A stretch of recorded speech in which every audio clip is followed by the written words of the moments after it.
जय हिंद दोस्तों। अगर आप रेलवे एनटीपीसी या ग्रुप डी एग्जाम की तैयारी कर रहे हैं तो यह वीडियो आपके लिए बहुत ही खास होने वाली ये है।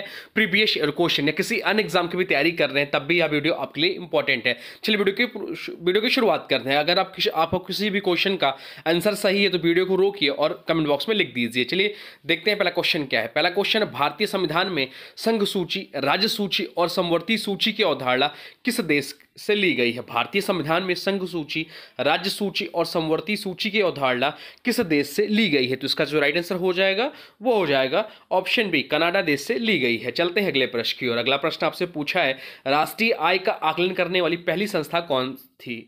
राष्ट्रीय आय, नेशनल इनकम का आकलन करने वाली पहली संस्था कौन थी। तो इसका जो राइट आंसर हो जाएगा वो हो जाएगा राष्ट्रीय आय समिति थी पहले। इसका राइट आंसर हो जाएगा ऑप्शन डी। चलते हैं अगले प्रश्न की ओर। अगला प्रश्न आपसे पूछा है, हड़प्पा सभ्यता किस युग से संबंधित थी। हड़प्पा सभ्यता किस युग से संबंधित थी। तो इसका जो राइट आंसर हो जाएगा वो हो जाएगा कांस्य युग से संबंधित थी। तो राइट आंसर हो जाएगा ऑप्शन बी, कांस्य युग से संबंधित थी हड़प्पा सभ्यता। चलते हैं अगले प्रश्न की ओर। अगला प्रश्न आपसे पूछा है, नोबेल पुरस्कार प्रदान करने वाला देश कौन सा है। तो नोबेल पुरस्कार प्रदान करने वाला देश जो है वह स्वीडन है और ये अल्फ्रेड नोबेल की स्मृति में यह पुरस्कार दिया जाता है। अल्फ्रेड नोबेल ने डायनामाइट की खोज की थी और पहले भारतीय हैं जिन्हें नोबेल पुरस्कार मिला वो रविन्द्रनाथ टैगोर थे। चलते हैं अगले प्रश्न की ओर। अगला प्रश्न आपसे पूछा, राज्यसभा के सदस्य कितने वर्षों के लिए चुने जाते हैं।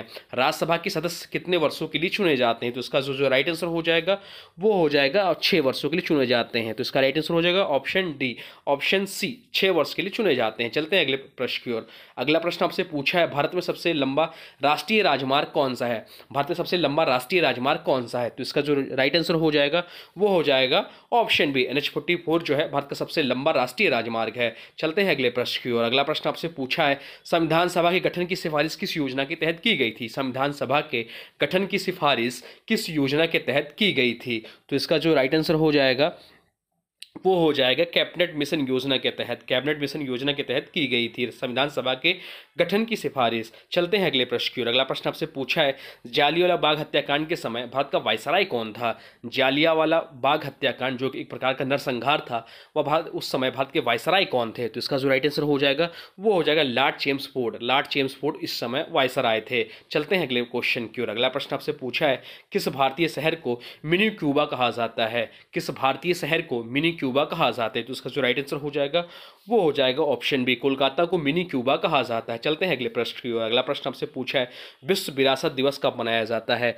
विश्व विरासत दिवस कब मनाया जाता है। तो इसका जो राइट आंसर हो जाएगा वो हो जाएगा ऑप्शन बी, 18 अप्रैल को विश्व विरासत दिवस मनाया जाता है। चलते हैं अगले प्रश्न की ओर। अगला प्रश्न आपसे पूछा है, भारत का पहला परमाणु रिएक्टर कौन सा था। भारत का पहला परमाणु रिएक्टर कौन सा था। तो इसका जो राइट आंसर हो जाएगा वो हो जाएगा ऑप्शन बी, अप्सरा जो है भारत का पहला परमाणु रिएक्टर था। चलते हैं अगले प्रश्न की ओर। अगला प्रश्न आपसे पूछा है, भारत में पवन ऊर्जा का सबसे बड़ा उत्पादक राज्य कौन सा है। भारत में पवन ऊर्जा का सबसे बड़ा उत्पादक राज्य कौन सा है। तो इसका जो राइट आंसर हो जाएगा वो हो जाएगा तमिलनाडु। तमिलनाडु जो है भारत में पवन ऊर्जा का सबसे बड़ा उत्पादक राज्य है। चलते हैं अगले प्रश्न की ओर। अगला प्रश्न आपसे पूछा है, रॉलेट एक्ट कब लागू किया गया था। रॉलेट एक्ट कब लागू किया गया था। तो इसका जो राइट आंसर हो जाएगा वो हो जाएगा 1919 में रॉलेट एक्ट लागू किया गया था। चलते हैं अगले प्रश्न की ओर। अगला प्रश्न आपसे पूछा है, अंतरिक्ष में जाने वाले पहले भारतीय कौन थे।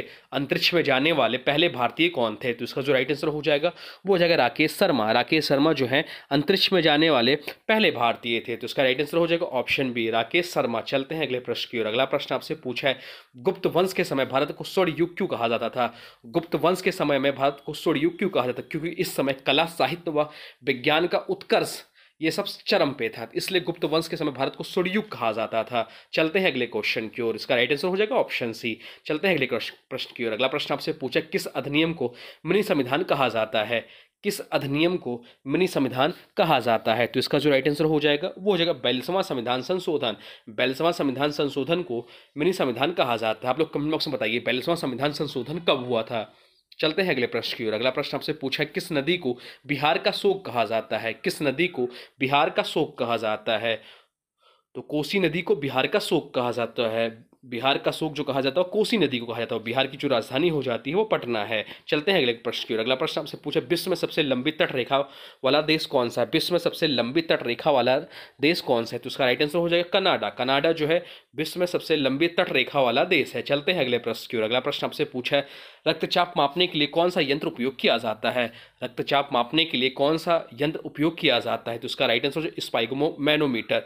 स्पाइगोमैनोमीटर रक्तचाप मापने के लिए यह यंत्र प्रयोग किया जाता है। चलते हैं अगले प्रश्न की ओर। अगला प्रश्न आपसे पूछा है, भारत के संविधान को भारत का मैग्ना कार्टा कौन सा भाग कहा जाता है? भारत के संविधान को भारत का मैग्ना कार्टा कौन से भाग को कहा जाता है? तो इसका जो राइट आंसर हो जाएगा वो हो जाएगा मौलिक अधिकार को। इंपॉर्टेंट मार्क कर लीजिए, क्वेश्चन बहुत बार एग्जाम में पूछा गया। उसका राइट आंसर हो जाएगा मौलिक अधिकार को। चलते हैं अगले प्रश्न की ओर। अगला प्रश्न आपसे पूछा है, विश्व की सबसे गहरी झील कौन सी है? विश्व की सबसे गहरी झील कौन सी? तो बैकाल झील जो है वह विश्व की सबसे गहरी झील है। तो इसका राइट आंसर हो जाएगा ऑप्शन है, बैकाल झील जो है विश्व की सबसे गहरी झील है। चलते हैं अगले प्रश्न की ओर। अगला प्रश्न आपसे पूछा है, किस अम्ल का उपयोग स्वर्ण और चांदी को घोलने के लिए किया जाता है? किस अम्ल का उपयोग स्वर्ण और चांदी को घोलने के लिए किया जाता है? तो इसका राइट आंसर एक्वारेजिया। एक्वारेजिया वह अम्ल है जिसका उपयोग स्वर्ण और चांदी को घोलने के लिए किया जाता है। चलते हैं अगले प्रश्न की ओर। अगला प्रश्न आपसे पूछा है, कौन सा ग्रह सबसे अधिक उपग्रह वाला है? कौन सा ग्रह सबसे अधिक उपग्रह वाला है? तो शनि ग्रह जो है सबसे अधिक उपग्रह वाला है। तो राइट आंसर हो जाएगा ऑप्शन बी, शनि। चलते हैं अगले प्रश्न की ओर। अगला प्रश्न आपसे पूछा है, किस मुगल शासक ने जजिया कर समाप्त किया था? किस मुगल शासक ने जजिया कर समाप्त किया था? तो उसका राइट आंसर हो जाएगा ऑप्शन बी, अकबर ने जजिया कर समाप्त किया था। राइट आंसर हो जाएगा ऑप्शन बी। चलते हैं अगले प्रश्न की ओर। अगला प्रश्न आपसे पूछा, कौन सा राज्य पूर्व का स्कॉटलैंड कहलाता है? कौन सा राज्य पूर्व का स्कॉटलैंड कहलाता है? तो इसका राइट आंसर हो जाएगा मेघालय। मेघालय राज्य जो है वह पूर्व का स्कॉटलैंड कहलाता है। चलते हैं नेक्स्ट क्वेश्चन की ओर। नेक्स्ट क्वेश्चन है, कौन सा पदार्थ विद्युत का सबसे खराब चालक है? कौन सा पदार्थ विद्युत का सबसे खराब चालक है? तो इसका जो राइट आंसर हो जाएगा वो है कांच। कांच जो है विद्युत का सबसे खराब चालक है। चलते हैं अगले प्रश्न की ओर। अगला प्रश्न आपसे पूछा है, इंदिरा गांधी नहर भारत किस राज्य में स्थित है? इंदिरा गांधी नहर भारत किस राज्य में स्थित है? तो इसका राइट आंसर हो जाएगा राजस्थान। राजस्थान में इंदिरा गांधी नहर स्थित है। और राजस्थान की जो राजधानी है वह जयपुर है। जयपुर को हम लोग पिंक सिटी के नाम से भी जानते हैं। चलते हैं नेक्स्ट क्वेश्चन की ओर। नेक्स्ट क्वेश्चन, संविधान के किस अनुच्छेद में राष्ट्रपति के महाभियोग की प्रक्रिया वर्णित है? संविधान के किस अनुच्छेद में राष्ट्रपति के महाभियोग की प्रक्रिया वर्णित है? तो इसका राइट आंसर हो जाएगा अनुच्छेद 61 के तहत। अनुच्छेद 61 में राष्ट्रपति के महाभियोग की प्रक्रिया वर्णित है। चलते हैं अगले प्रश्न की ओर।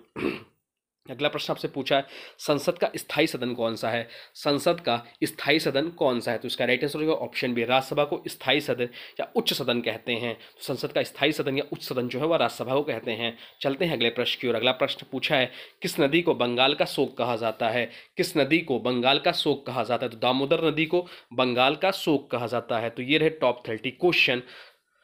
अब आज के वीडियो से क्वेश्चन, इसका राइट आंसर आप लोग को कमेंट बॉक्स में बताना है। आज के वीडियो से क्वेश्चन है, किस अधिनियम को मनी संविधान कहा जाता है? किस अधिनियम को मनी संविधान कहा जाता है? इसका जो भी राइट आंसर होगा कमेंट बॉक्स में जो बताएगा, साथ साथ वीडियो कैसा लगा इसके बारे में भी जरूर बताएगा। हाँ, इन सभी वीडियो का प्लेलिस्ट आपको मिल जाएगा, तो आप चाहे वहाँ से पूर्व के वीडियो भी देख सकते हैं। और हाँ, अभी तक आपने वीडियो को लाइक नहीं किया है तो प्लीज़ वीडियो को लाइक कर दीजिए। मेरी मेहनत, मेरा कंटेंट पसंद है तो प्लीज़ वीडियो को लाइक, वीडियो को शेयर जरूर करिएगा और चैनल पर नए चैनल को सब्सक्राइब भी कर लीजिए। चलिए मिलता है एक नए वीडियो में, तब तक के लिए थैंक्स फॉर वॉचिंग नन classes. For more update please subscribe नन क्लासेस।